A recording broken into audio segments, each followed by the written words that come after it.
नमस्कार, इन खबर में आपका स्वागत है। मैं विद्याशंकर तिवारी हूं।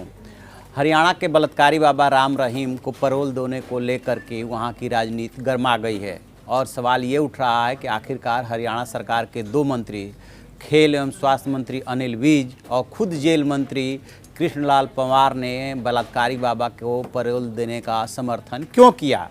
यद्यप चूँकि वहाँ की राजनीति ऐसी है कि कोई भी पार्टी खुल करके इसका विरोध नहीं कर सकती, क्योंकि कांग्रेस भी समर्थन उनसे मांगती रही है, इसलिए खुल करके तो कोई नहीं बोल रहा है। लेकिन ये सवाल उभरने लगे हैं कि आखिरकार इन दो मंत्रियों के सामने आने की वजह क्या है। कुछ दिनों पहले जब उसके गोद ली हुई बेटी की शादी थी तब भी उसने पैरोल मांगा था, लेकिन तब उसको पैरोल नहीं मिला था। और अब आखिर क्या वजह है कि जिस बाबा ने खेती करने के लिए पैरोल मांगा है उसको पैरोल देने की सिफारिश की जा रही है। खुद जेल अधीक्षक ने सिफारिश की है और इस पर जो रोहतक और सिरसा का जिला प्रशासन है उसने, वहाँ के जो डीसी हैं उन्होंने जो पुलिस अधीक्षक हैं उनसे जो है रिपोर्ट मांगी है। और रिपोर्ट मांगने के बाद चूँकि पैरोल देने की एक प्रक्रिया होती है कि जिला प्रशासन को भेजी जाती है सिफारिश, उसके बाद वो पुलिस से रिपोर्ट मांगता है, फिर पुलिस रिपोर्ट लगाती है और उसके बाद उसके ऊपर डिसीजन लिया जाता है। आपको एक बात बता दें कि 25 अगस्त 2017 को दो आदमियों से रेप के मामले में बाबा राम रहीम को पंचकुला की सीबीआई अदालत ने 10-10 साल की सज़ा सुनाई थी और जुर्माना भी ठोका था।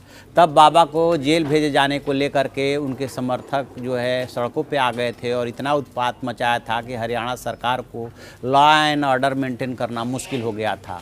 सिर्फ इतना ही नहीं है बल्कि पत्रकार छत्रपति रामचंद्र के मामले में भी उनको आजीवन कारावास की सज़ा हुई है।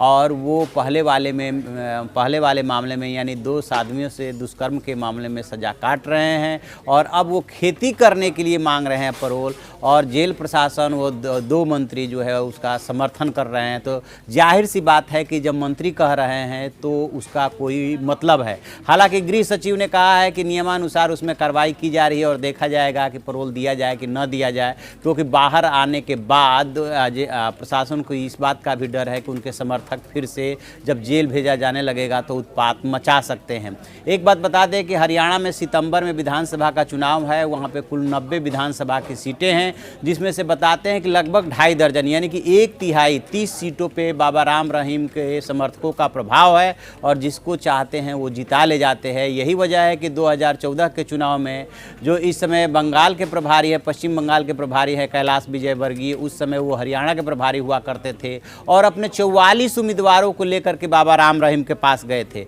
अभी जब लोकसभा का चुनाव चल रहा था और सिरसा से अशोक तंवर कांग्रेस के प्रदेश अध्यक्ष चुनाव लड़ा रहे थे, तब वो खुद गए थे बाबा राम रहीम के डेरे पे समर्थन मांगने के लिए।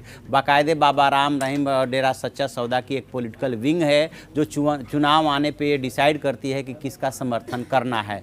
तो इस तरह से कुछ वहाँ की परिस्थितियाँ बन रही है और अब देखने वाली बात ये है कि बाबा राम रहीम को कौन क्यों लाना चाहता है बाहर और क्यों सरकार के मंत्री इस तरह से वकालत कर रहे हैं एक बलात्कारी बाबा का।